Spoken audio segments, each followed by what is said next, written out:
चीन की पूंछ में आग लगाने का मौका भारत को मिल चुका है और यकीन मानिए अगर सही से हमने इसका इस्तेमाल कर लिया ना तो आप चीन की चीखें सुनोगे, क्योंकि हमने चीन की दुखती रग पकड़ ली है। कैसे?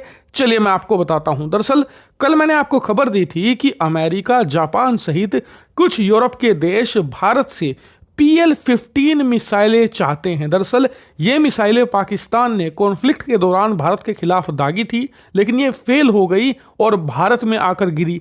भारत ने ये सारी PL-15 मिसाइलें रिकवर कर ली हैं और इस समय ये हमारे कब्जे में है। तो अमेरिका, यूरोप और जापान चाहते हैं कि ये PL-15 मिसाइल का मलबा उन्हें भी मिले ताकि वो भी इसकी रिसर्च कर सकें और इसकी कमजोरियों का पता लगाकर चीन के खिलाफ इस्तेमाल करें, क्योंकि चीन की ये सबसे ताकतवर एयर टू एयर मिसाइल है। बल्कि ये कहिए कि चीनी वायुसेना का ये ब्रह्मास्त्र है PL-15 मिसाइल। और उससे भी बड़ी बात, चीन ने आज तक जितने भी मिसाइलें बनाई हैं एयर टू एयर और भविष्य में भी बनाएगा, सब PL-15 के आर्किटेक्चर पर ही बेस हैं। इसीलिए अगर आपने इसे सही से स्टडी कर लिया तो आने वाले 5-10 सालों में भी चीन जो मिसाइलें बनाएगा, आप समझिए कि उसका एक्सेस भी आपको मिल जाएगा। इसीलिए सब चाहते हैं कि PL-15 का मलबा उन्हें मिले।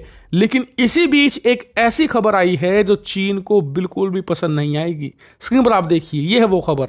दरअसल रिपोर्ट्स में बताया गया है कि अमेरिका, जापान, यूरोप के बाद अब ताइवान भी भारत से मदद चाहता है और वो भी PL-15 को स्टडी करना चाहता है ताकि चीनी वायुसेना से निपट सके। और अगर आप जियोपॉलिटिक्स को थोड़ा बहुत भी फॉलो करते हो तो ये बात आपको अच्छे से पता होगी कि चीनी वायुसेना से सबसे ज्यादा परेशान देश ताइवान ही है, क्योंकि आए दिन चीन अपने लड़ाकू विमान ताइवान के एयर स्पेस में घुसा देता है। बेचारा ताइवान जवाब नहीं दे पाता, क्योंकि चीन के पास PL-15 जैसी मिसाइलें हैं।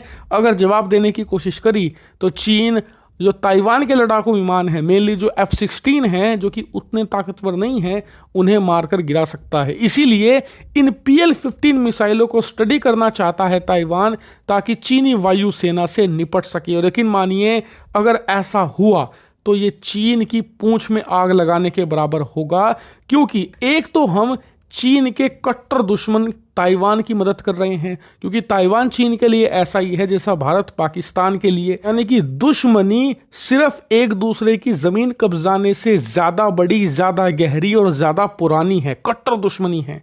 हम चीन के कट्टर दुश्मन की तो मदद कर ही रहे होंगे, साथ ही हम ताइवान के साथ सैन्य यहाँ पर रिलेशन भी बना रहे होंगे और चीन इससे बिलबिलाएगा। और उससे भी अहम बात, हम चीन के जो दुश्मन हैं उन्हें मजबूत कर रहे हैं ताकि फ्यूचर में चीन सारा ध्यान भारत पर ना लगा सके। क्योंकि अगर चीन के साथ हमारा कॉन्फ्लिक्ट होगा तो हम यही चाहेंगे कि चीन के ज़्यादा से ज़्यादा दुश्मन हो, ज़्यादा से ज़्यादा चीन युद्धों में पड़े, क्योंकि जितने चीन युद्ध लड़ेगा उतने कमज़ोर पड़ेगा। जितने तरफ से उसे दुश्मन घेरेंगे उसके, चाहे इधर से भारत, उधर से ताइवान, उधर से जापान, इससे चीन की शक्ति बटेगी और वो भारत के खिलाफ पूरी ताकत का इस्तेमाल नहीं कर पाएगा।